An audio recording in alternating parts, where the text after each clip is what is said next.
para o palco. Quisiera llamar a nuestros conferenciantes al escenario.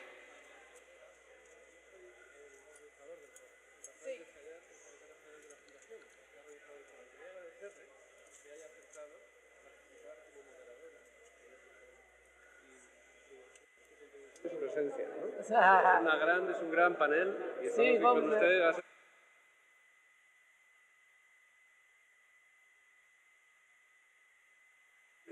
Isso, tem que botar um aparelho.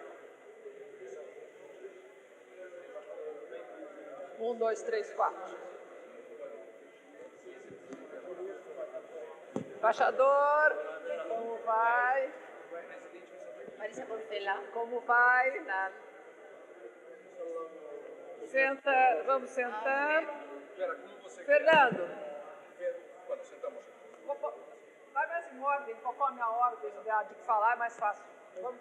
E qual é a ordem? A ordem, o senhor é o primeiro, segundo, terceiro, quarto. Olha lá. Precisa colocar um alto-falante.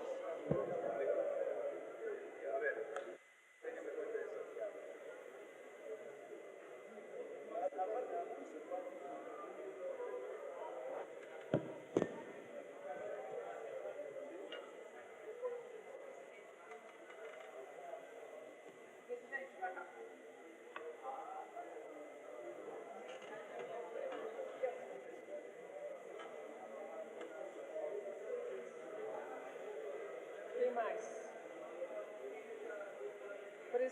Presidente da Eletrobras, senhor Wilson Pinto. El presidente de Eletrobras, señor Wilson Pinto, ¿ya está? O Wilson avisou que vai chegar daqui a pouquinho. O Wilson é Wilson. qual?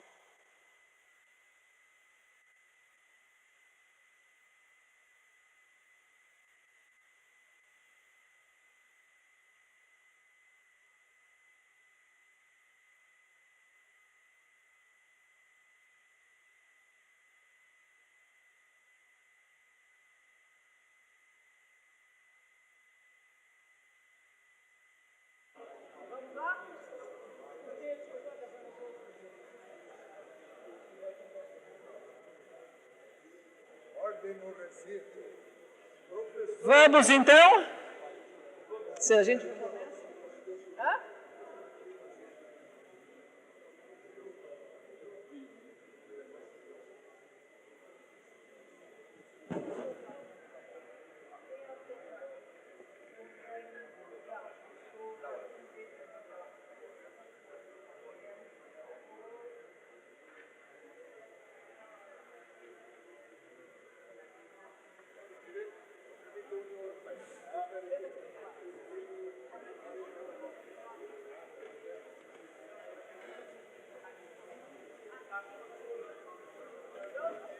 Bom dia, o senhor quem é? Joaquim Gai de Monteia. Pronto, tá. O que é a empresa? CEOE. Isso.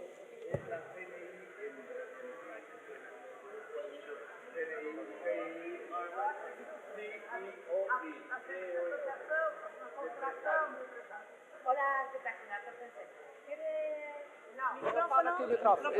Eu sou antiga. Sí, y traducción simultánea. Presidente, ¿quieres traducir? No, depende se na tela Em português.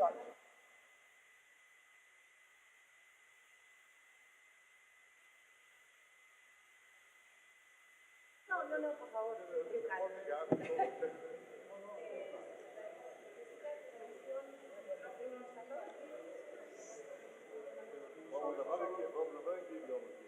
Português. Os espanhóis falam para os espanhóis.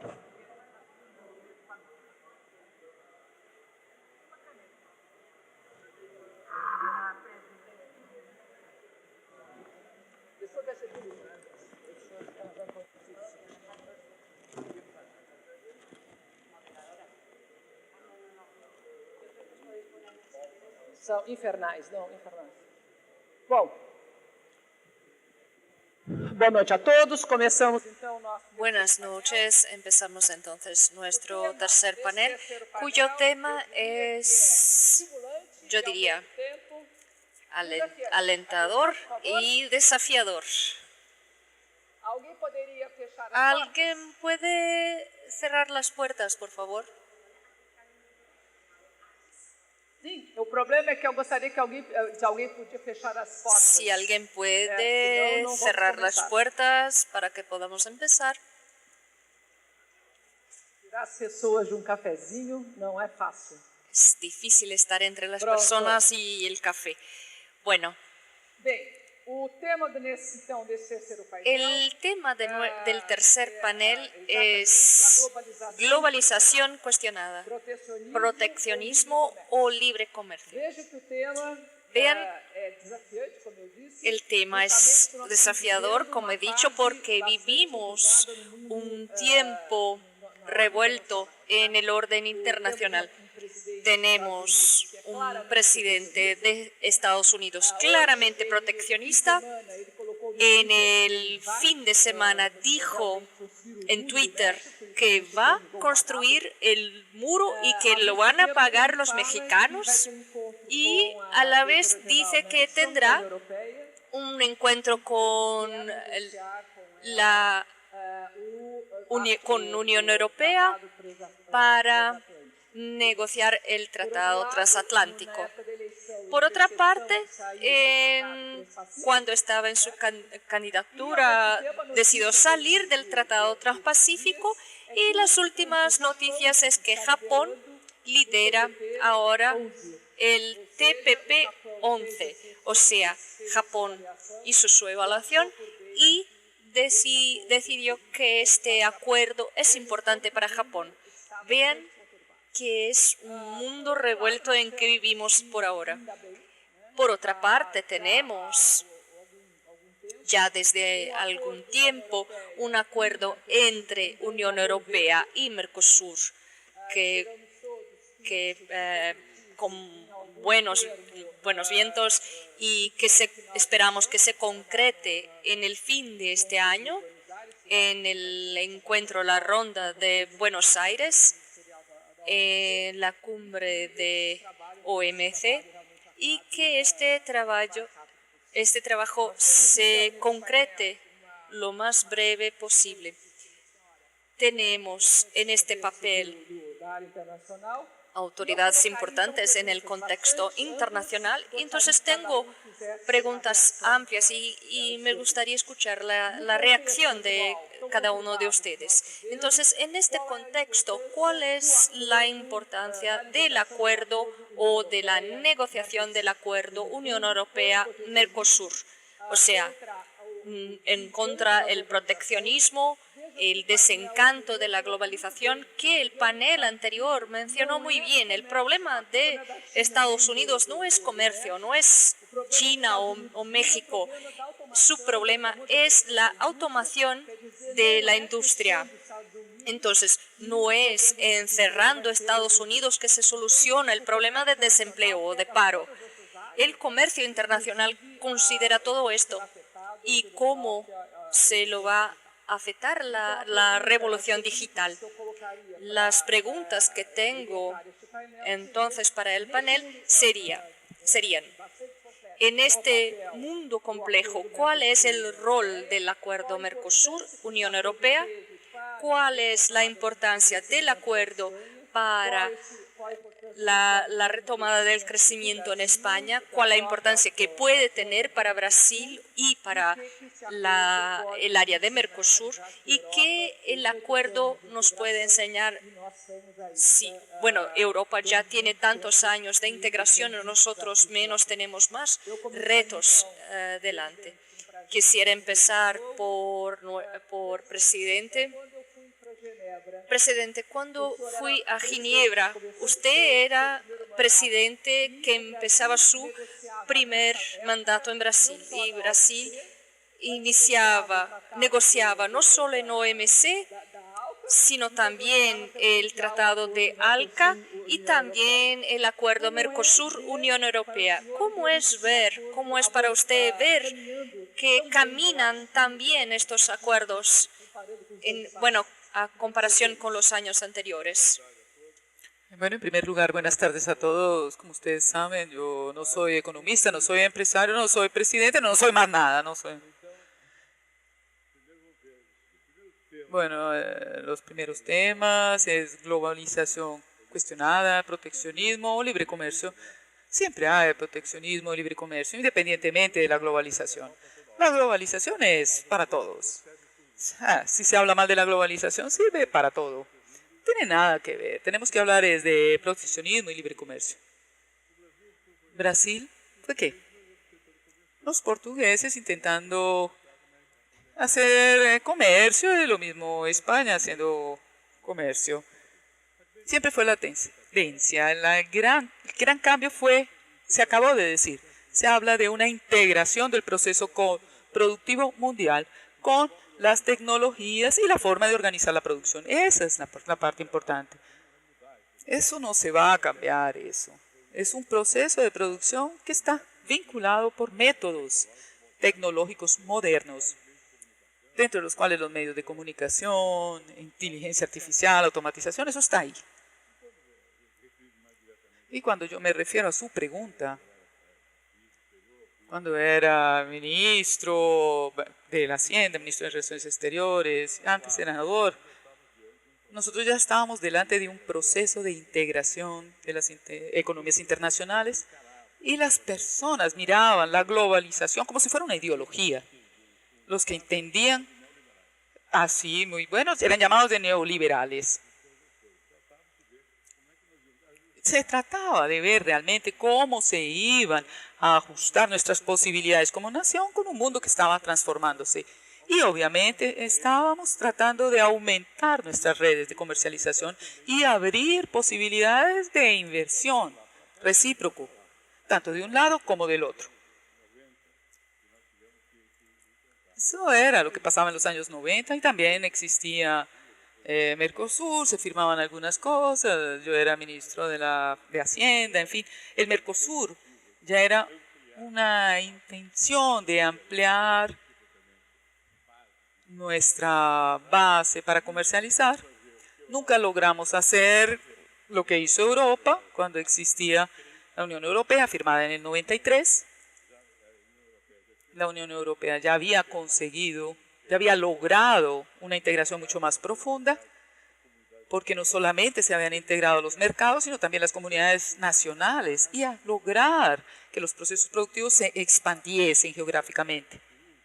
Yo visité una fábrica en Toulouse, los motores se hicieron en un sitio, o pedacitos se hizo en otra parte, en fin, se juntaba todo allí. El Mercosur nunca logró hacer esto. Nunca se logró entender que la base geográfica fuera la misma y el proceso productivo se expandiese. La posición brasileña siempre fue, para nosotros, lo mejor es lo multilateral. Entonces era mejor el comercio con Mercosur. Y también hicimos lo mismo con Europa. Yo me acuerdo que hubo varias intenciones en esa parte de esa unión de la Unión Europea con el Mercosur. Yo hablé con el presidente Chirac, que le dije incluso, el problema aquí es Francia. ¿O ustedes hacen una inversión en la agricultura brasileña? No es cerrar las fronteras, es realmente fundir los intereses productivos y esto sigue siendo viable. Es decir, lo que se necesita hacer es acrecentar esos lazos. Entonces, la cooperación con la Unión Europea, desde el punto de vista de Brasil, de Mercosur, es positivo si nosotros lo logramos hacer con una cierta fluidez de capitales. Tenemos también algunos recursos aquí en Brasil, nosotros podemos también hacer algún tipo de inversiones, como ya lo hicimos. Es decir, este es el juego, este proceso enfrentado problemas. ¿Por qué? Por las razones que ya sabemos. Estados Unidos, ponerle la culpa a la colonización, siempre la culpa a Estados Unidos. ¿Cómo vamos a hacer esto?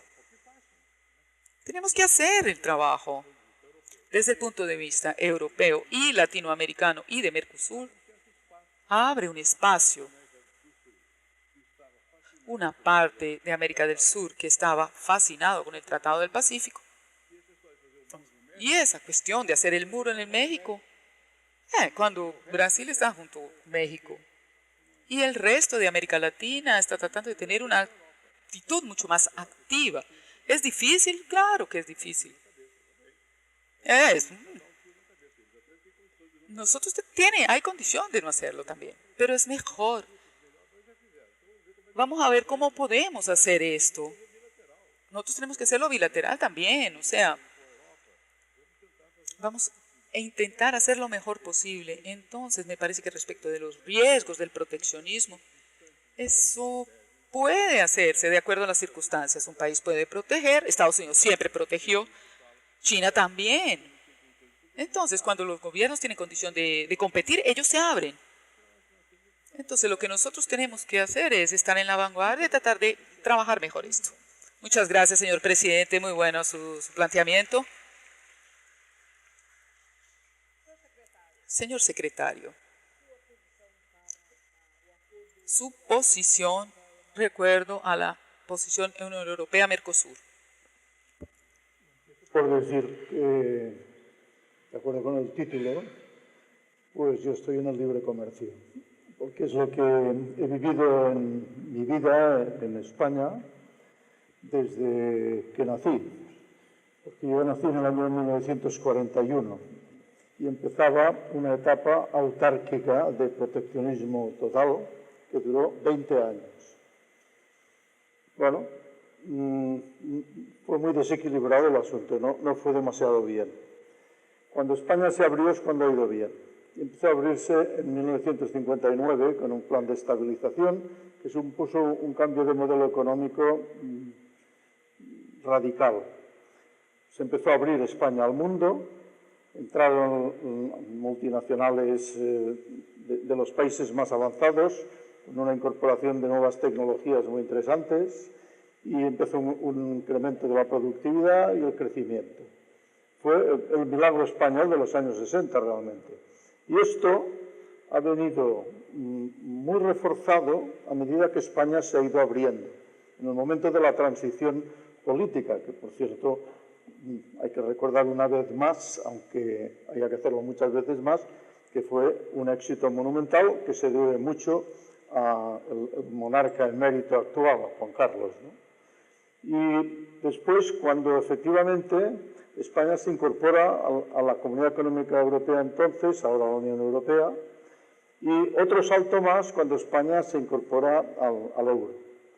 Y, en definitiva, esto ha permitido pues, que España se haya situado también en el mundo a partir de un sector exterior que ha sido definitivamente importante en el momento de la superación de la crisis económica que hemos padecido, que ha sido muy dura. En consecuencia, lo que yo siempre he mantenido es que para la recuperación, la superación de la crisis, por supuesto, y el asentamiento de bases del futuro, internacionalización de la economía y a partir del apoyo a todo tipo de acuerdos que supongan un libre comercio. Y en ese sentido, la Cámara de España, que yo me honro presidir, va a hacer todo el esfuerzo necesario para ayudar que ese acuerdo de la Unión Europea con el Mercosur sea una realidad cuanto antes, porque esto va a beneficiar, y no tengo ninguna duda, a los dos países, a los muchos países iberoamericanos y a España, y desde luego al resto de países de la Unión Europea. Pero España, por la cercanía cultural que tiene con Iberoamérica, pues realmente está en el eje de este asunto. Y por tanto es muy importante que ayudemos a que este acuerdo se materialice cuanto antes. Muito obrigada. Senhora secretária, ¿qué piensan? Gracias, señora secretaria. ¿Qué piensan los españoles con el acuerdo de Mercosur, con la Unión Europea? Duda cabe que somos librecambistas por definición y sobre todo por experiencia. Como bien decía el presidente de la Cámara de Comercio de España, hemos tenido la experiencia de pasar de una autarquía a un momento de libre comercio y la economía española solo hizo que crecer. Por tanto, en estos momentos somos absolutamente defensores de esa posición de libre comercio, ¿no? Además, estamos ayudando a que las negociaciones con Mercosur se relancen, se cierren lo antes posible, pero se cierren con éxito. Porque cuando analizamos cuáles son las partidas que estamos negociando, los sectores en los que queremos y creemos que puede haber una mejor relación comercial son sectores de interés mutuo. Fundamentalmente porque lo primero que trae un acuerdo multilateral es que te ahorra costes de negociación de acuerdos bilaterales, porque una negociación de acuerdos bilaterales es muy costosa en tiempo y muy costosa en dinero. Y los acuerdos multilaterales te ahorran tiempo y dinero. Eso por un lado. Y después, por otro lado, porque cuando analizamos la bajada de... Cuando analizamos la bajada de costes arancelarios en los sectores que se van a ver afectados por el beneficio del acuerdo Mercosur, simplemente podemos pensar que esos productos que se van a poder importar más baratos los van a incorporar muchas veces a sus producciones las empresas, con lo cual los productos finales van a ser más baratos y evidentemente el usuario se va a poder beneficiar también de un mejor precio en los productos. Pero fundamentalmente, como digo, es una bajada de aranceles, es una bajada de barreras no arancelarias, es un mejor acceso a mercados diversos. Es cierto que siempre hay voces proteccionistas que lo que quieren es mantener el pasado, mantener un statu quo en los sectores, porque qué duda cabe que cuando se pone a competir los sectores, pues se ponen en evidencia ineficiencias de los sectores, en un lado o en otro. Pero lo que tiene que llevar a cabo un acuerdo de libre comercio como este es, sobre todo en los países que lo van a firmar, es luego políticas de apoyo a la redistribución del empleo, políticas de apoyo a la competitividad de los sectores, porque lo único que va a traer un acuerdo de este calibre, como el acuerdo Unión Europea y Mercosur, es una generación de riqueza y una generación de empleo, no del mismo empleo, de otro empleo, pero a la larga una mejora en los dos lados del Atlántico. La Unión Europea no puede todavía calibrar el beneficio de todos los acuerdos que ha firmado recientemente con la Alianza del Pacífico y con los países de Centroamérica, pero sí que ha analizado los beneficios de otros acuerdos que ha firmado, por ejemplo, con Corea, que lo firmó en el año 2011, y el comercio bilateral se multiplicó, prácticamente creció un 55%. Y los costes se redujeron en ambos lados de manera sustantiva. Eso es un beneficio para todos. Muito obrigada. Senhor embaixador. Todos. Muchas gracias. Señor embajador. Craviño, pregunta. ¿Es verdad que la directora Braithwaite va a visitar los Estados Unidos y va a retomar las negociaciones del transatlántico? Mercosur, Unión Europea se vería perjudicada de alguna forma. Bueno, agradezco estar aquí. Es un placer enorme estar aquí en un panel Brasil-España, porque estoy en un país que se queda al lado de España. Y en un país que habla mi lengua. Y estoy hablando con españoles que no entienden portugués, que no entienden el portugués que yo hablo, y brasileños que no entienden el portugués que yo hablo. Entonces, perfecto. Me siento en casa perfectamente. Bueno, yo quería comenzar por sugerir lo siguiente para llegar a la pregunta que usted hizo sobre Malmström y esencialmente sobre la posibilidad de retomar la dinámica transatlántica. Nosotros desde la crisis de 2008 estamos prácticamente estagnados en términos de crecimiento de economía mundial, en crecimiento de comercio mundial. Estamos en la década anterior. El comercio mundial entre 98 y 2002 triplicó. Y el mundo también. Desde 2008 lo que faltó es confianza. Lo que ha faltado es confianza. Y lo quiero decir esto no para escapar, porque hablar de falta de confianza es como escapar, es algo sin significado. No. Hay muchas buenas razones para no tener confianza. hay buenas razones para tener varias preocupaciones, tener prudencia que se haya redoblado. En este momento, el problema es la eliminación de toda la reglamentación que tenía el sistema financiero después del 2008. Y esto es una fuente de preocupación. También tenemos a más largo plazo el problema de Piketty, que demostró una vuelta al capital. El plazo es crónicamente superior en relación al trabajo y esto genera revueltas, esto genera sentimientos de insatisfacción que por su vez puede resultar en revueltas populares y el populismo. Y tenemos una situación que eso es reforzado a través de la globalización, por la cuestión del capital, porque es superior a la movilidad del trabajo. Y también tenemos un problema que también se habló en el panel anterior, que es la tecnología y el empleo. Y es la realidad, posibilidad de que en los países más desarrollados que haya una baja de 30 a 40%. Y nosotros no tenemos respuestas políticas para esto. Tenemos un conjunto de condiciones pero en las cuales nuestra política contemporánea no tiene respuesta. Y soluciones fáciles que hemos visto, que pasaron, por ejemplo, en Estados Unidos, el Brexit también es una medida, también en Francia, el resultado de la elección, el 40% de la población francesa optando por soluciones radicales. Hay razones para tener esta preocupación, pero yo quiero decir una cuestión. ¿Cuál es la posición de la Unión Europea?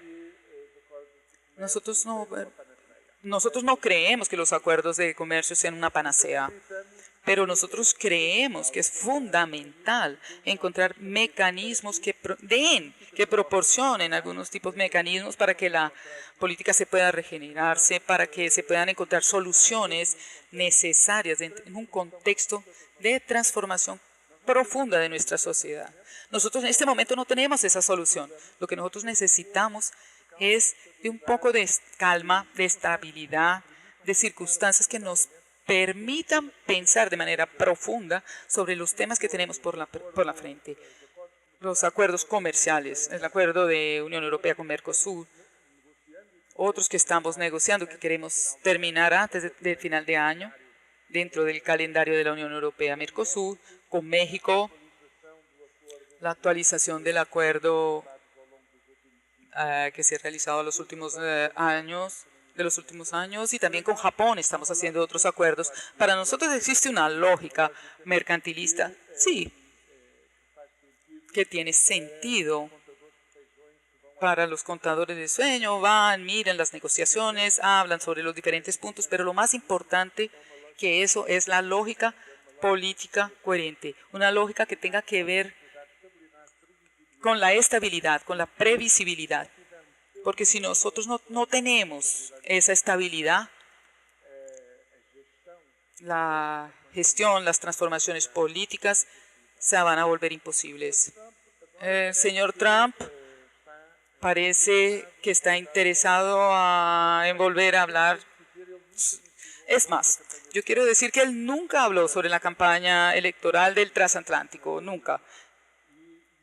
Y esto porque la naturaleza del transatlántico es diferente. La naturaleza del transatlántico tiene que ver con cuestiones de reglamentaciones, tiene que ver con la estandarización de la tecnología, tiene que ver con temas que no tocan de la misma forma que toca la problemática del fantasma de desempleo, en fin. Entonces parece, después de la señora May de ir para Washington, ahí ella volvió, ahora se están reuniendo para negociar, en fin.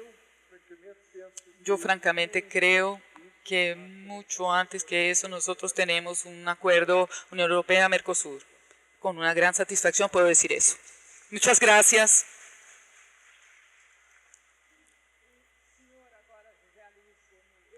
Señor, José Luis Bonet, ¿cuál es el papel de las cámaras de comercio en las negociaciones del acuerdo Unión Europea-Mercosur?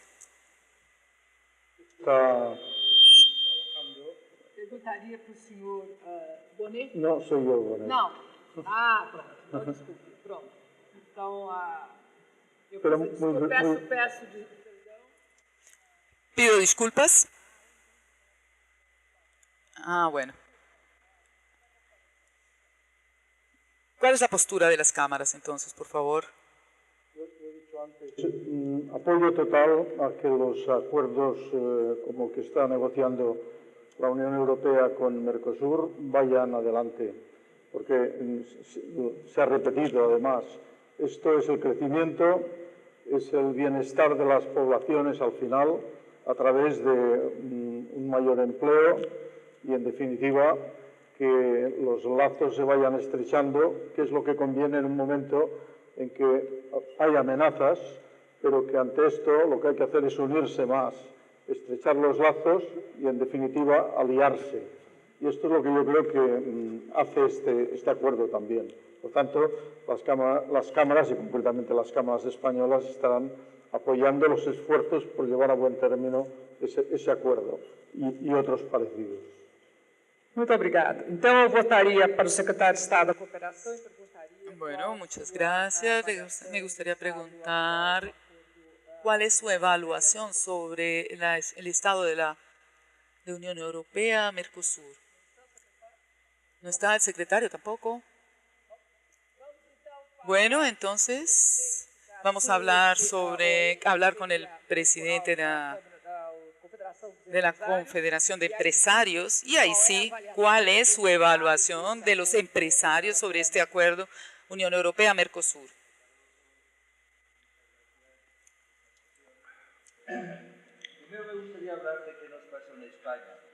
En España teníamos en el año 2007 una economía basada en real estate, en la demanda interna, y en el crecimiento de la deuda y la falta de competitividad. En pocos años hemos pasado. Decía que teníamos una economía basada en el real estate y que lo teníamos basado en la demanda interna, en la deuda de las familias y de las empresas y en la falta de competitividad, ¿no? Entonces se hicieron dos cosas. Por un lado, el gobierno hizo reformas del mercado laboral, mercado financiero, el mercado energético. ¿Y los empresarios qué hicimos? Los empresarios hicimos formación profesional, hicimos innovación y gracias a la innovación hicimos internacionalización.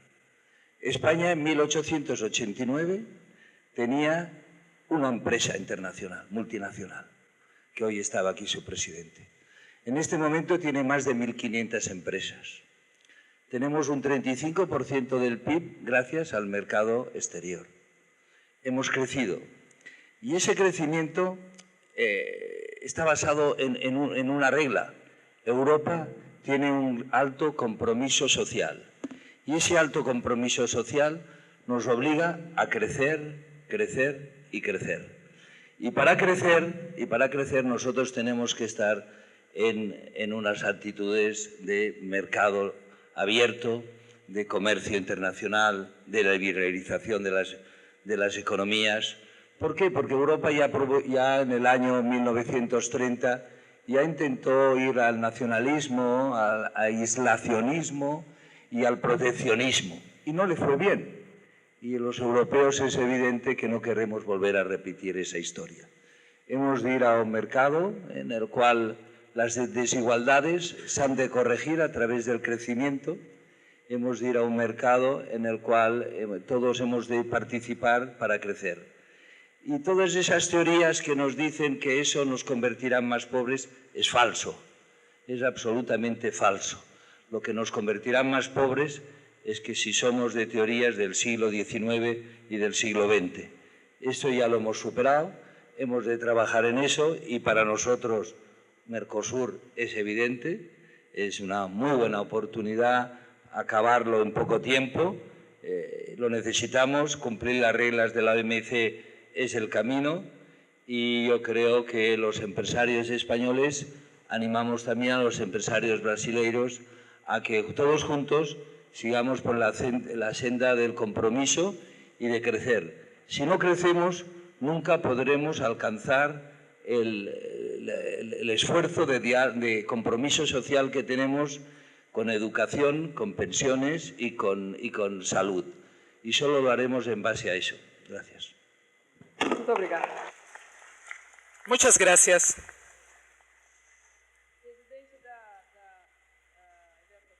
Presidente de la Electrobras, señor Wilson Pinto Ferreira, la pregunta es importante. La energía es la base de la economía. ¿Cuáles son los planes en el área de energía para este acuerdo Unión Europea-Mercosur?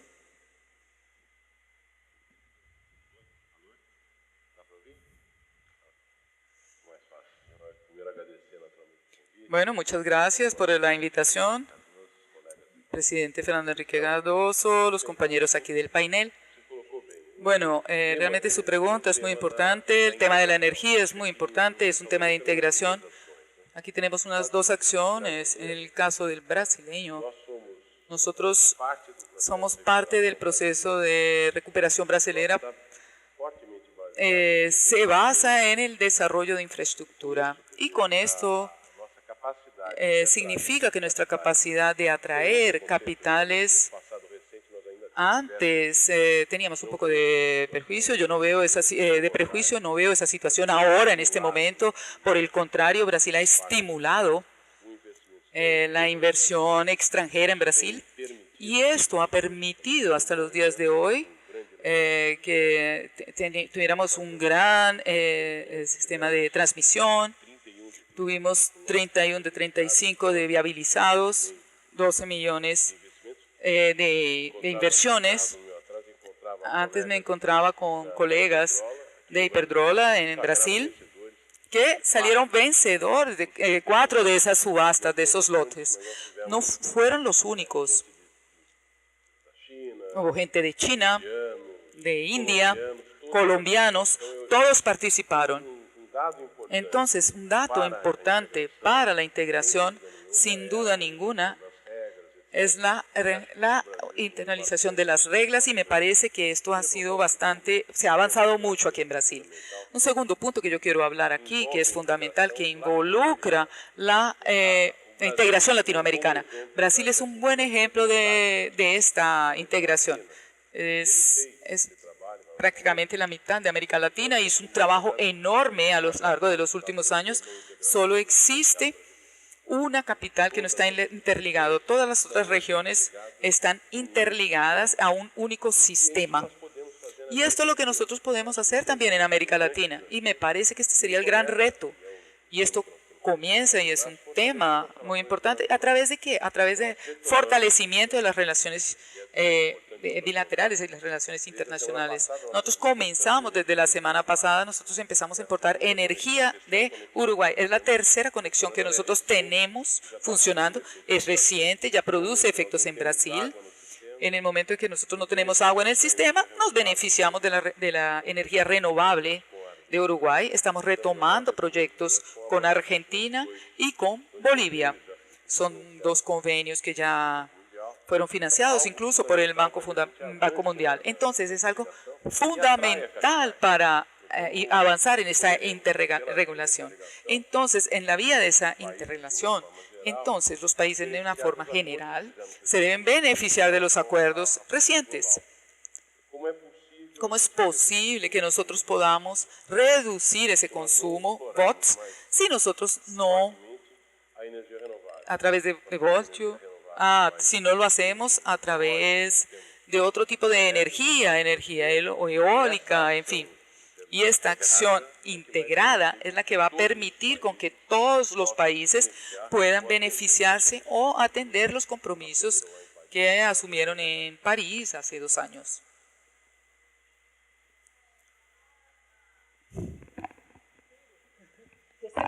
Bueno, ahora representante financiero que siempre ha ocupado de todos los males del mundo, ¿qué significa, qué puede este acuerdo traer para el sistema financiero, que es un gran apoyo para Brasil?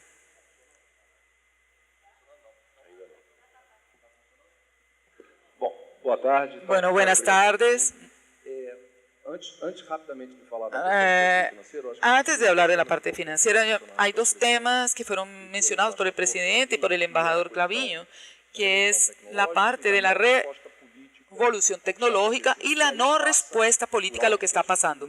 Y esto pasa por una cuestión muy importante, que es la nueva era de desempleo, de paro.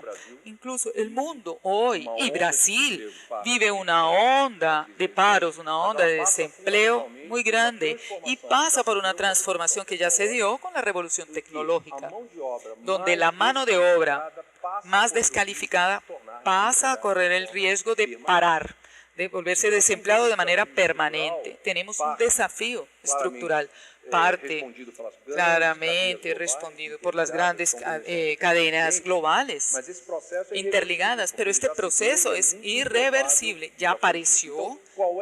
Entonces, ¿cuál es la respuesta para esto? Porque la respuesta no es solamente a través de una agenda económica, ella tiene que partir.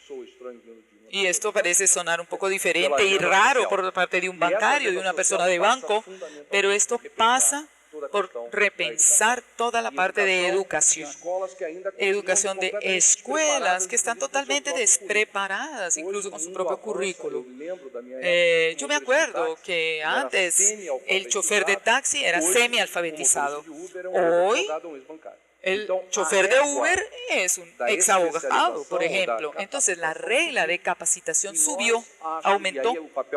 Y entonces aquí está el papel de la empresa y también del banco. Es muy importante. O sea, el papel que nosotros todos tenemos de ser agentes transformadores de ese proceso de capacitación, de esa mano de obra. Europa es un resultado de esto también. Y Brasil también. Y obviamente que en nuestro caso nosotros tenemos que correr para poder llegar antes de llegar a ser viejos, tenemos que tratar de llegar a ser un poco más ricos. Y Europa ya tuvo el beneficio, que fue un continente viejo y rico. Y tanto las tensiones sociales son menores en lo que hace referencia a la parte financiera. Somos un banco internacional con escala en el país muy grande, es un punto de exclamación. Nosotros tenemos un papel fundamental volcado a la pequeña y media empresa, porque en este mundo de desempleo, la cuestión del Estado proveedor o de la gran empresa que tenía un número enorme de funcionarios también dejó de existir. Entonces, el empleo cada vez más será generado a través de las pequeñas y medianas empresas. Entonces allí el Banco Mundial tiene que fomentar, tiene que proveer. La salida de España de esa crisis fue que las pequeñas empresas abrazaran ese mercado, o sea, el mercado interno. ¿Qué fue lo que hicieron? Cuando se dieron cuenta que el mercado interno ya no compraba, fueron buscar nuevos mercados. El banco, ¿qué tiene que hacer? Un papel de educación y de comunicación. Sí, las empresas españolas salieron de España, entonces ¿por qué las nuestras no son capaces? Entonces, obviamente, el aspecto macro del país señala lo siguiente: inflación rumbo a 3,5, ahora tenemos un crecimiento positivo. Y los bancos tienen que hacer su papel, es decir, suministrar un costo de capital con que las empresas pequeñas y medias brasileñas puedan establecer alianzas, especialmente con Europa. Realmente aquí la gran ecuación es la siguiente, una ecuación de búsqueda de crecimiento, porque si no hay ese crecimiento, no vamos a llegar a ningún lado y va a ser un crecimiento diferente, que es el mundo tecnológico, donde nosotros como banco, y no somos la única industria, los medios, por ejemplo, de educación, no hay un sector hoy en el planeta que no haya sido impactado por la revolución tecnológica. Y creo que la mayor proximidad puede significar mayor progreso. Muchas gracias.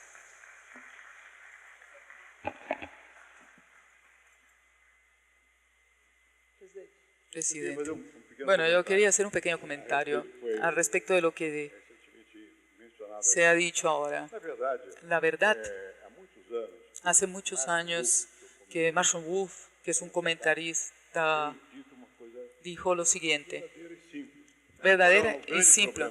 El gran problema que nosotros tenemos es que la globalización, fruto de ese desarrollo tecnológico, ella aumenta la productividad, aumenta el ingreso, pero no aumenta los empleos. Entonces nosotros tenemos que enfrentar este tema, porque no es un problema solamente económico, es un problema social, un problema político, en fin.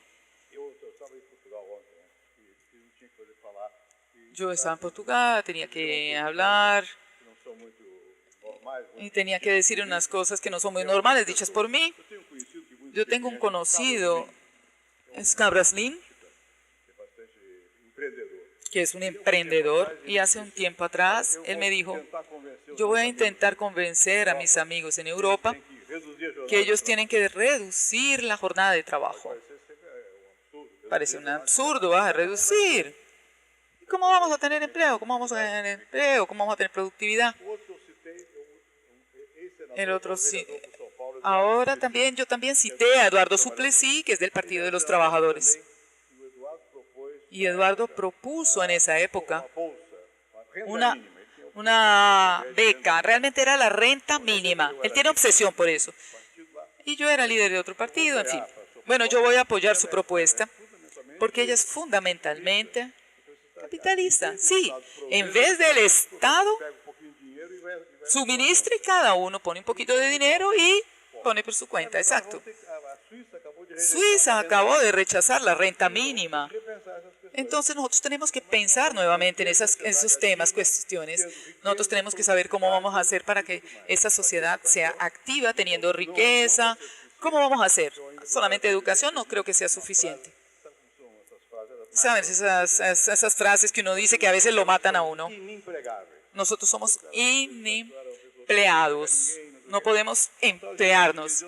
Lo que yo quería decir era otra cosa. Las personas no tienen el entrenamiento necesario para poderse emplear. Y nosotros vamos a tener que cuidar de ese problema. Y esto nos hace huir de la globalización, de la tecnología. No, por el contrario, vamos a enfrentarlo.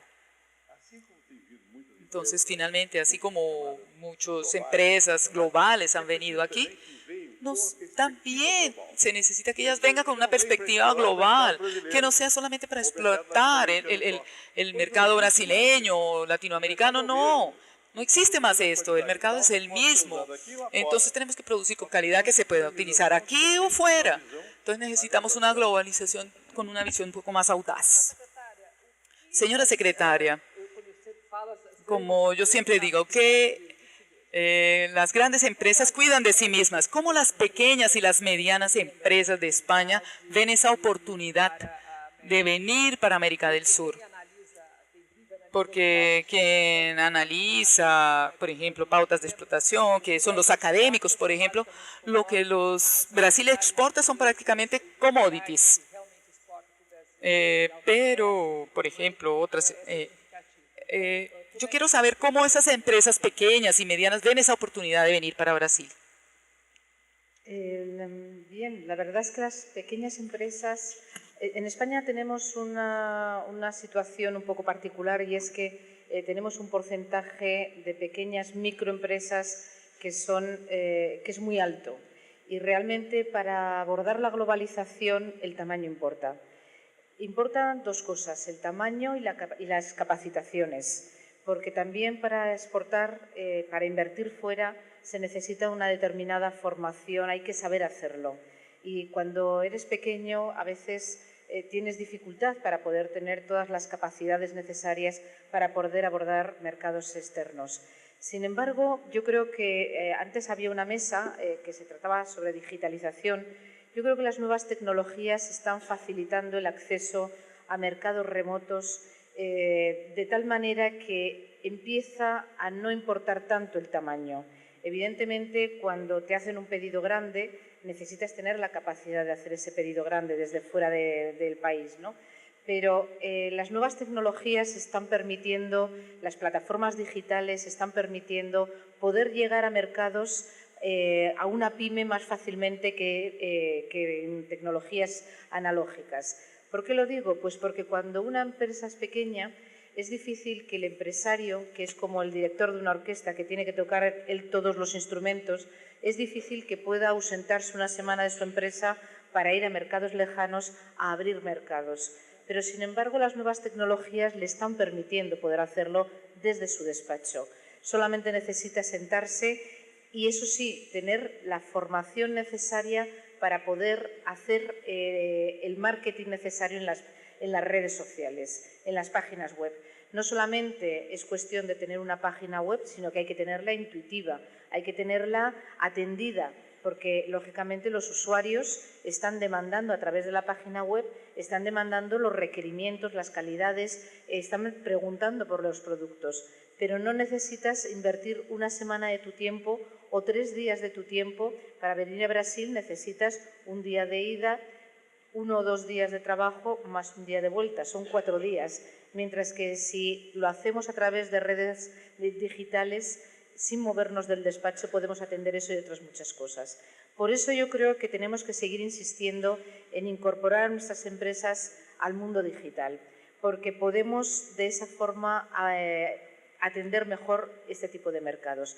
Y luego también quiero hacer hincapié en que las tecnologías... Bien, ya está, del suelo no pasa. Las nuevas tecnologías están abriendo enormes posibilidades a regiones, digamos, menos favorecidas. Porque Brasil, por ejemplo, es sabido que tiene fama de tener muy buenos matemáticos. Bueno, pues podemos trabajar desde España con los matemáticos brasileiros, al igual que se puede trabajar, empresas brasileiras pueden trabajar también con buenos matemáticos que tenemos en España. ¿Qué quiere eso decir? Yo estoy viendo, por ejemplo, en zonas menos favorecidas en España, donde no es la industrialización o las empresas tradicionalmente industriales no están instalados en esos territorios, que sin embargo lo que se están instalando es empresas de servicios, de consultoría, matemáticos, ingenierías, porque sí lo pueden hacer, porque es otro tipo de desarrollo empresarial, otro tipo de desarrollo industrial.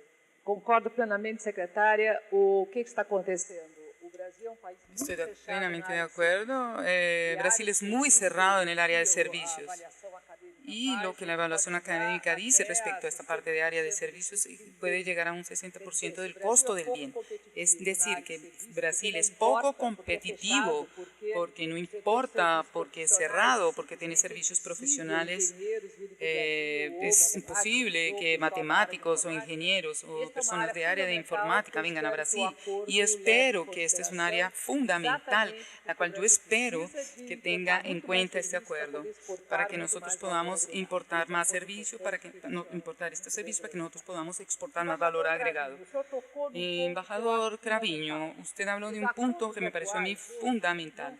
Los acuerdos actuales no son más de tarifa, de aranceles, son acuerdos de barreras de reglamentación, no se exporta más sin estar en un nivel en la parte de sanidad o en la parte de las barreras técnicas lleguen a unos ciertos estándares, como usted lo dijo antes, en el que el país quiere. Mi preocupación es lo siguiente, ¿el acuerdo está llevando esto en consideración o no? Porque si no estamos aquí en el mundo nuevamente de los aranceles, que son unos instrumentos ya ultrapasados. Bueno, de hecho es un tema de la actualidad, es un tema muy complejo porque tiene que ver con problemas con población y globalización. Lo que hace referencia a Unión Europea y Mercosur, estamos todavía en el campo de la previsión. Tenemos niveles de aranceles elevados y por lo tanto un primer paso es bajar esos aranceles y eso nos va a permitir en ese momento negociar en el siglo XX más o menos. Bueno, listo. Y también nos permite tener un crecimiento rápido posterior a esto. Pero al mismo tiempo nosotros no estamos más en el siglo XX, por el contrario, y algunos problemas o algunas problemáticas que se están viendo a nivel mundial deben pensar en el ámbito de nuestro reconocimiento entre Unión Europea y Mercosur. Estoy pensando en el área de los estándares digitales, 5G, toda esa problemática no está dentro de esas negociaciones, pero la intensificación en esos puntos económicos que podemos esperar con ese acuerdo, abre las puertas para un trabajo del siglo XXI, sea en Brasil, en la Unión Europea, en Mercosur. Entonces, tenemos que empezar por el primer paso, que tenemos que ver más allá del horizonte. Bueno, señor Bonet, yo le pregunto, el papel de las cámaras para ayudar a la identificación de los mercados. ¿Cómo se organiza esto en España? Identificar mercados en Brasil. En primer lugar, estamos alineados con la Secretaría de Estado de Comercio y con el Gobierno, evidentemente, en su trabajo de colaboración para sacar adelante todo este tipo de acuerdos, como el acuerdo de la Unión Europea y Mercosur, del que estamos hablando. Pero es que además las cámaras son un instrumento muy potente. En España tenemos 85 cámaras territoriales, que de alguna manera coordina la Cámara de España, y 35 cámaras en el exterior. Eso es una red que es un instrumento potentísimo, sobre todo en beneficio también, por supuesto, de las grandes empresas, que tienen muchos más recursos y nos necesitan quizá menos, pero es un instrumento al servicio de las pymes, de las pequeñas y medianas empresas, que necesitan absolutamente un apoyo desde las personas o las organizaciones que por otro lado las representan, que les pueden facilitar mucho la tarea de salir al exterior. Y esto pues es a lo que nos dedicamos, ¿no? Y que contamos con ello pues con una marca universal, que es la marca Cámaras, que en definitiva nos permite una alianza prácticamente todo el mundo. Y mucho más donde, como yo antes decía, estamos más cercanos culturalmente, como es el caso de Iberoamérica, ¿no? Entonces, allí hay unas posibilidades de colaboración y de complicidad muy importantes para nuestros respectivos países y las regiones en las que estamos integrados, es decir, en este caso Mercosur y la Unión Europea. Muito bem, obrigada. Señor Joaquín, voltando a Claro, señor Joaquín, volviendo a la pregunta del papel de los grandes empresarios. Brasil está aislado de los acuerdos regionales, de los acuerdos preferenciales, y después cambia de posición y busca los acuerdos. Otro punto que Mercosur necesita es integrarse con las cadenas globales de valor. La pregunta es, ¿qué las empresas españolas podrían ofrecer a este tipo de integración en las cadenas globales europeas? Nosotros, cuando vinimos en septiembre con la Secretaría de Estado, en septiembre del 2016, nos comprometimos con CNI a que haríamos un apoyo decidido y un compromiso firme desde COE en España y desde Business Europe en Bruselas para que Mercosur avanzara, que en aquel momento, hace unos meses, había un momento un poco más difícil, ¿no? Eso es fundamental, ya lo hicimos. Nosotros necesitamos grandes motores, necesitamos el mundo empresarial, decía bien la Secretaria de Estado español, de que hay una problemática con el tamaño de la empresa. Para innovar necesitamos un cierto tamaño y para eso necesitamos que grandes empresas, como decíamos, hagan de tractoras, de motores, para que las pymes y las microempresas tengan capacidad de seguir este trabajo.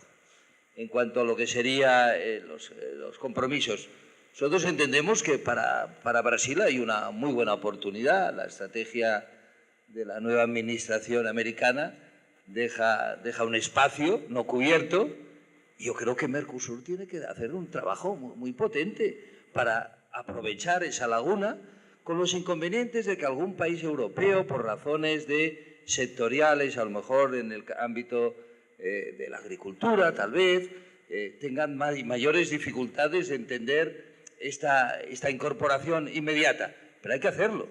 El mundo no lo pararemos. La globalización está ahí.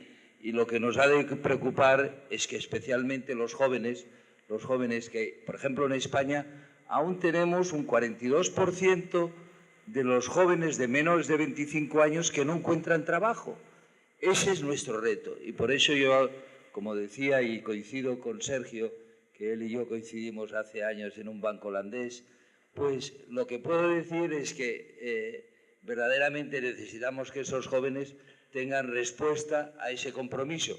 Y ese compromiso lo hemos de hacer los empresarios creciendo, creciendo y creciendo. No podemos parar, no podemos estar haciendo teorías filosóficas sobre hasta qué punto es conveniente o no.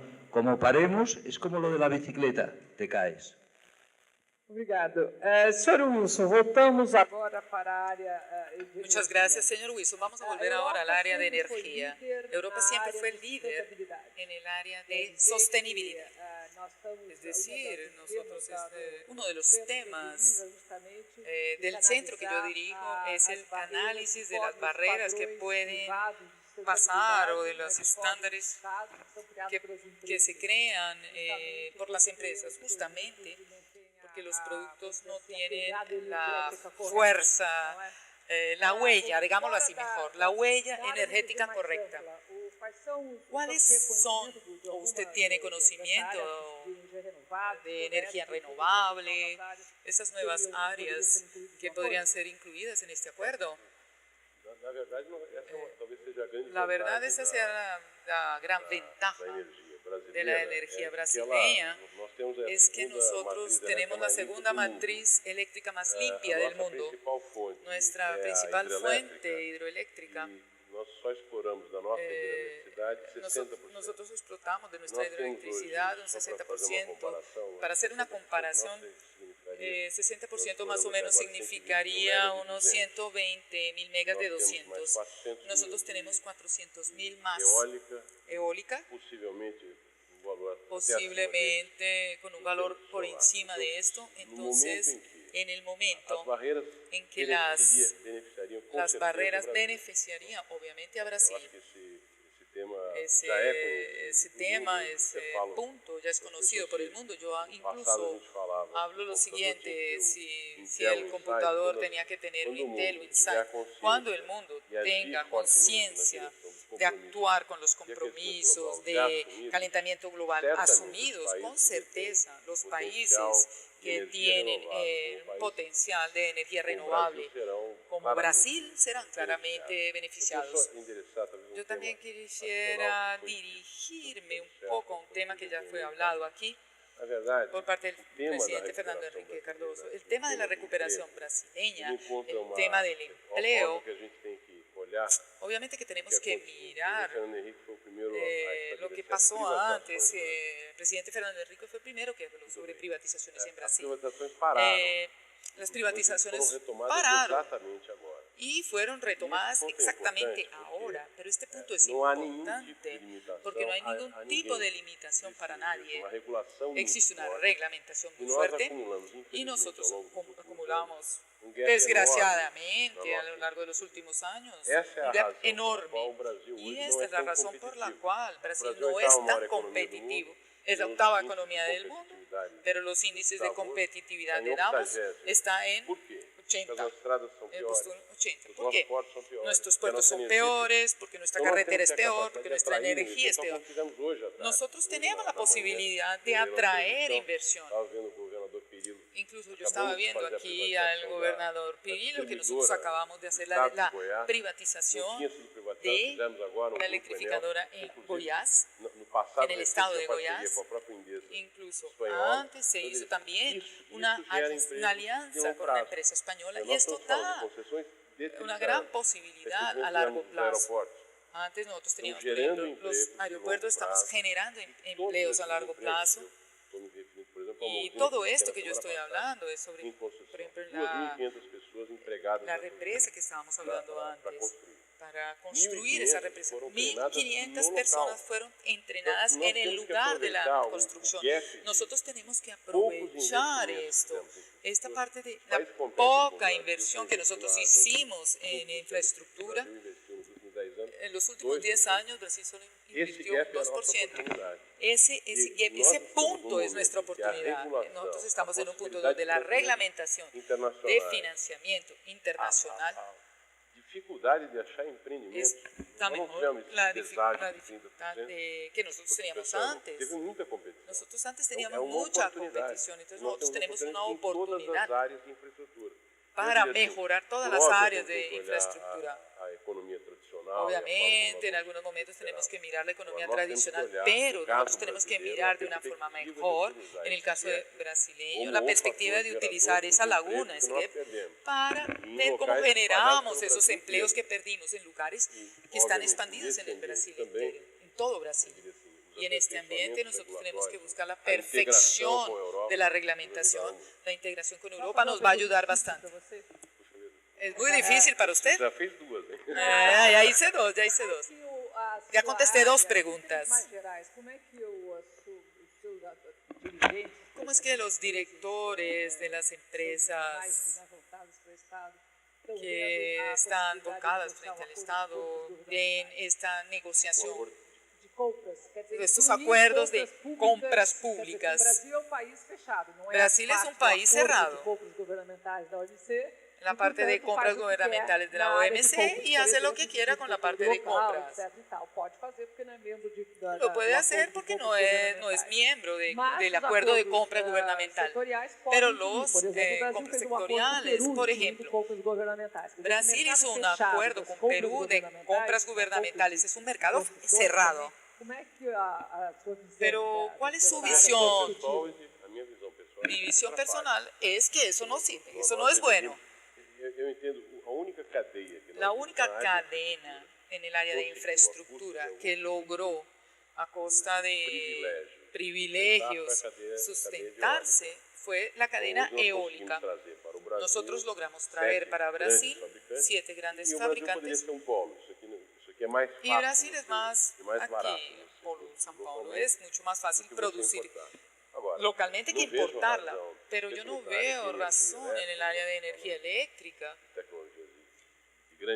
Estamos hablando de tecnología de gran porte, no veo el sentido de protegerlo, porque lo que nosotros buscamos es tener una energía mejor y más barata.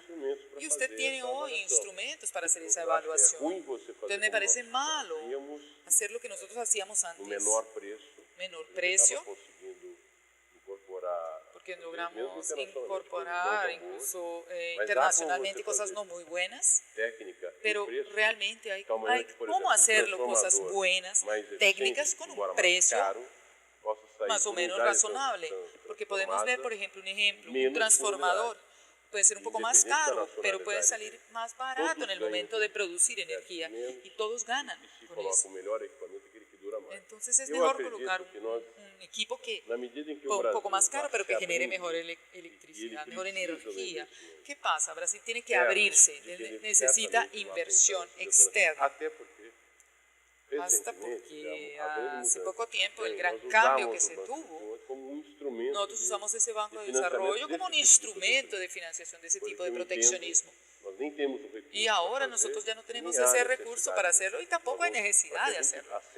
Para que nosotros podamos acceder a los financiamientos internacionales, no podemos tener políticas proteccionistas. Sergio, una pregunta difícil para usted. Usted es el único representante del área de servicios. Por otro lado, usted también emplea las diferentes gamas de servicios. ¿Cómo usted ve a Brasil como un país cerrado en el área de servicios? ¿Y cómo a usted le parecería que deberíamos colaborar? En primer lugar, solo para para responder. Europa también, el sesgo y el interés de Europa para este acuerdo, aparte del tema económico, hay otro tema importante que es el geopolítico.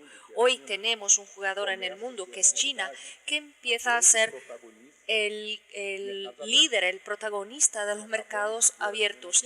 Y recién vimos China, sí, bueno, este es otro revés importante. La posesión iberoamericana tiene un componente estratégico quizás más importante hoy de lo que tenía hace 15 años. Entonces, Europa debe ver a Brasil y México con una otra mirada, porque los chinos ya llegarán aquí. Y tiene un buen porcentaje de la distribución de energía en el país. En cuanto a la industria de servicios, sufrimos también de la misma enfermedad continental. Los grandes países de tamaño continental creen en su autosuficiencia y que en algún nivel somos diferentes. Es así en India, en Rusia. Sufrimos de un virus geográfico que nos hace creer en nuestro ADN que somos diferentes. Tanto es así que vivimos que en 2017 el sistema financiero tiene todavía su parte del crédito dirigido, que los ahorros son controlados, que los flujos son decididos por el Estado. Y esto en el año 2017, en que ya tenemos Cabify, Uber y tantas otras empresas y modelos disruptivos. Entonces, lo que el nuevo gobierno tiene muchas otras prioridades importantes, pero después de las estructuras y reformas más importantes, la primera debe ser la reforma del sistema financiero, en que podamos traer un nivel de competición o de competencia, de reglamentación, no solo de lo que es bueno desde el punto de vista de regulación, sino que es bueno desde el punto de vista del consumidor. El exceso de los encargos, de tributos, el rol del Estado como tomador, sí que repensemos todo esto, hace que el Banco de Desarrollo de Brasil sea importante. El E de BNDES, que es de económico, se debe conducir al sector privado, hay bancos competentes para esto. La reforma inteligente de largo plazo, que no necesita una audacia de corto plazo, pero un cambio a largo plazo del sistema financiero para que pueda hacer que hipotecas en Brasil sean competitivas, que los bancos compitan por las cuentas de ahorros, porque al fin y al cabo nosotros brasileños, además del virus geográfico, todavía creemos. Bueno, muchos de nosotros no van a estar aquí en unos 50 años, pero ya empieza a haber un nuevo Brasil emprendedor, que es sumamente importante. La noción de Brasil que toma riesgo, del emprendedor que jamás hemos visto tantas franquicias como los últimos años.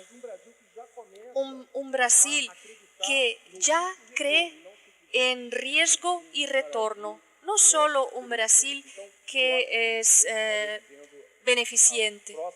Entonces, la próxima gran reforma, creo, es del sistema financiero. Yo coincido totalmente. Quizás podamos no ser más el campeón del interés en la tarjeta de crédito. Señor secretario, muy bienvenido a nuestro panel. Le preguntaría al señor secretario de Cooperación Internacional de Iberoamérica, ¿cuál es el rol de su secretaría en términos, que hace es importante que los brasileños sepan, y cuál es su visión del acuerdo Mercosur-Unión Europea? Boa tarde, boas tardes, se me escuchan? Sí. Muito obrigado, minhas sinceras disculpas aos panelistas. Buenas tardes y les pido disculpas porque do Brasil a São Paulo. Eu gosto muito, mas é um bocadinho intenso. Me acuerdo que cuando el presidente Fernando Henrique Cardoso estaba encargado del informe Cardoso para las cumbres latinoamericanas en el 1996, decía que nuestra voluntad es convivir con más fuerza que en otras regiones del mundo. Entonces, si me permite volver a la español.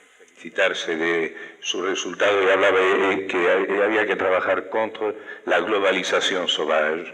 Creo que la tarea de las personas que trabajamos en el ámbito de las relaciones internacionales, de las relaciones bicontinentales, de la cooperación al desarrollo, es evitar precisamente eso, que la globalización sea salvaje. Quizá yo estoy ya demasiado mayor para pensar que cuando nos hemos pasado décadas en la península ibérica y en América Latina luchando contra la autarquía, contra la cerrazón, contra los déficits democráticos, ahora que tenemos un mundo que se abre y si miramos la todavía baja cifra de comercio interregional que registra América Latina, lo que habría que hacer es abrir las fronteras, no fecharlas, no cerrarlas, abrir, evitar las barreras no arancelarias, evitar los horarios, los cruces difíciles de fronteras, evitar incrementar mucho más la conectividad aérea. Es decir, todas aquellas cosas que hacen una globalización más intensa, quizás más abarcadora que otras. Dicen que esta es la cuarta revolución industrial, pero es cierto que tanto la península ibérica como buena parte de América Latina perdimos otras revoluciones industriales. Mejor no perder esta. Entonces yo diría que lo importante es que frente a otras teorías proteccionistas, obviamente proferidas por importantes dirigentes, lo importante es que no nos cambien la agenda, que sigamos con nuestra agenda de reformas, con nuestra agenda de reformas institucionales, de atracción de capital privado, de mejora de las infraestructuras, de creación de climas de negocios positivos. Y si eso se consigue así, lo que habrá que ver es lo que es ahora el lema del Programa de Naciones Unidas para el Desarrollo, Do not leave anybody behind, no dejar a nadie atrás. Entonces, ¿cómo buscar políticas inclusivas que nos permitan atender a muchos desafíos para los que yo creo que ningún país, ni incluso los grandes países geográfica y económicamente considerados, pueden navegar solos? Que es necesario navegar en convoy para enfrentar los desafíos de la globalización y que esos desafíos son externos y los desafíos son también internos. ¿Cómo hacemos para incluir, para que haya una igualdad de oportunidades? Tenemos todavía la asignatura pendiente de la igualdad de género. ¿Cómo hacer que por el mismo trabajo y en el mismo lugar la gente reciba el mismo salario? ¿Cómo avanzar en un tipo de políticas sociales que nos permitan combatir la exclusión, que no hagan pensar que la globalización es salvaje? Y ahí yo creo que son los grandes dilemas. Ahora es un dilema, se ha empezado en Alaska, se ha empezado en Finlandia, la llamada renta básica universal. Bueno, esta renta básica universal requiere un enorme esfuerzo presupuestario si se produjera y además requeriría más impuestos, mayor presión fiscal. Y hay también quien dice que mejor que esto hacer una protección focalizada, por ejemplo, en familias monoparentales, en los que llamamos en España ninis, los jóvenes que ni estudian ni trabajan, y también en aquellos sectores que han sido objeto de una reestructuración o que por la digitalización se han perdido esos puestos de trabajo. Y uno pensaría que lo más importante para eso, y como estamos cerca de Uruguay, me acuerdo del presidente Batlle que decía educar, educar, siempre educar. Entonces, una educación que nos permita, y ahí volvemos a la necesaria relación bicontinental, una educación de calidad que nos permita una buena educación superior. No hay nada mejor para la Unión Europea que el programa Erasmus, lograr movilidad académica, movilidad de talentos, ojalá tengamos alguna vez un Erasmus iberoamericano. Y luego también pues, avanzar mucho en una formación profesional que requiera las habilidades que el mercado requiere. Para todo eso, y navegando en convoy, yo creo que la señal más potente que de aquí a fin de año podríamos dar a la comunidad internacional, los dos bloques continentales, sería avanzar en los nuevos acuerdos de asociación, Chile, Unión Europea, México, Unión Europea, y conseguir que el acuerdo de Mercosur sea una realidad. Si nos presentamos a finales de octubre con un gran balance en la cumbre Unión Europea, América Latina y Caribe con estos dosieres avanzados, creo que es la mejor contribución que podemos hacer a una globalización humana y a 2 regiones que apuestan por el multilateralismo. Y creo que esa es nuestra tarea. Muito obrigada. Gracias. Bueno, muchas gracias. Bueno, me gustaría cerrar la participación aquí en la tarima, resumiendo lo siguiente, en relación con el tema de globalización significa proteccionismo o libre comercio. Yo creo que todos nosotros estamos de acuerdo con que el problema de la globalización existe, tendrá que tratarse por la sociedad, con certeza será un nuevo coste para la sociedad. Las personas que van a encontrarse en desempleo, estas personas que no tienen la capacitación no van a lograr entrenarse nuevamente, es otro tipo de generación, y este costo, nuestra sociedad va a tener que tenerlo y afrontarlo. Por otro lado, y si estamos de acuerdo, es que la globalización trae oportunidades, que el comercio internacional no es culpable por el desempleo y que exportar y participar de acuerdos preferenciales, participar de cadenas globales implica importar más para poder exportar más de una forma más calificada. Y esto es un problema que Brasil no ha aceptado mucho y no ha querido hacerlo. Brasil es un país cerrado, tiene unos niveles de protección altísimos para un nivel de economía en desarrollo muy grande, y exactamente esto es una pelea muy fuerte, feroz, que nosotros los académicos tenemos que luchar para tratar de aclarar, porque Brasil está perdiendo una gran oportunidad justamente por mantener el síndrome del país grande, porque todo país grande piensa que puede cerrarse.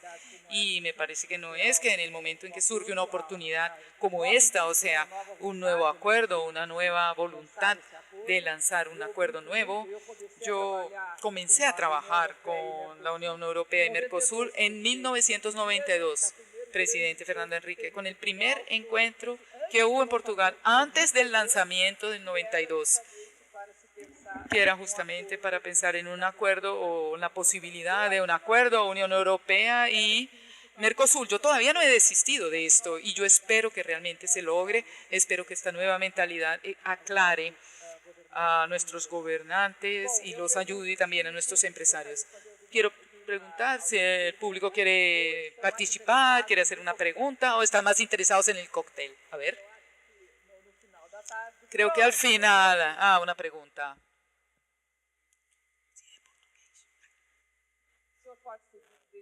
Por favor, usted se puede identificar. El presidente de Alpargatas, Márcio Uch. Bueno, a mí me parece que la cuestión del proteccionismo desde el punto de vista tiene lo siguiente: cuando los países ponen algún tipo de protección, sea de aranceles, en fin. Sin embargo, a mí me parece que al contrario del proteccionismo, puede ser un proteccionismo bueno cuando hay una política de inversión, cuando se llega al punto en que uno pueda competir con los otros productos. Y si nosotros podemos exportar y ser competitivos, eso es importante, no cuando el gobierno simplemente coloca unas barreras.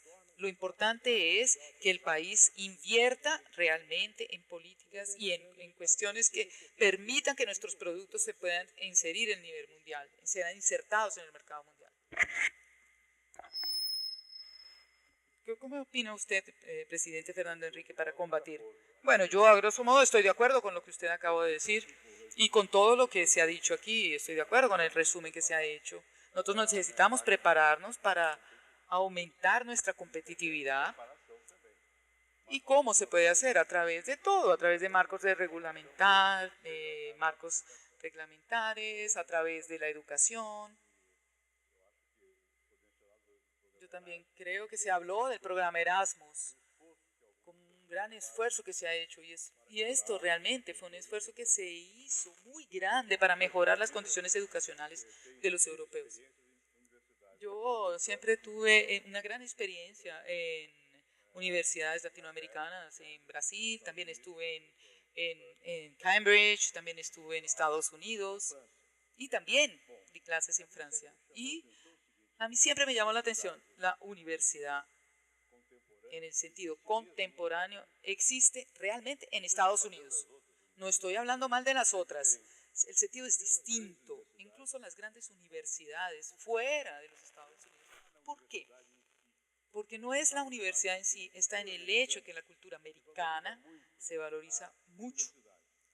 La universidad. Y ella se siente valorizada y se siente autónoma. Y por esa razón no le importa colaborar con la empresa y con el gobierno.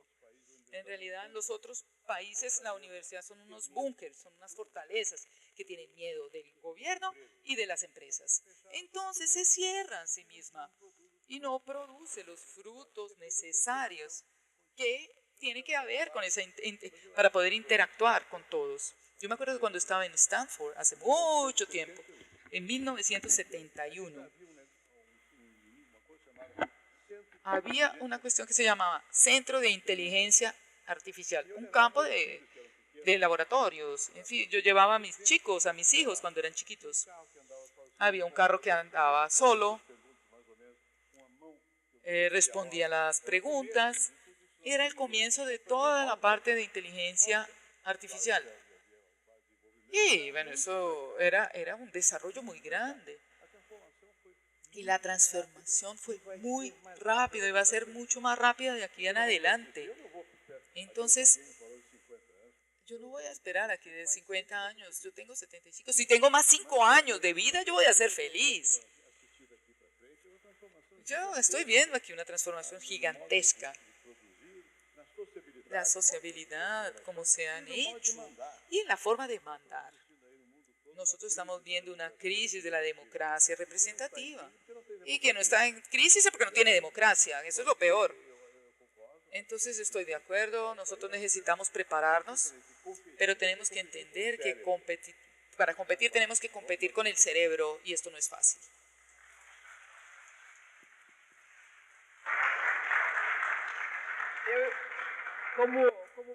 Como buena académica, tengo que hacer un comentario.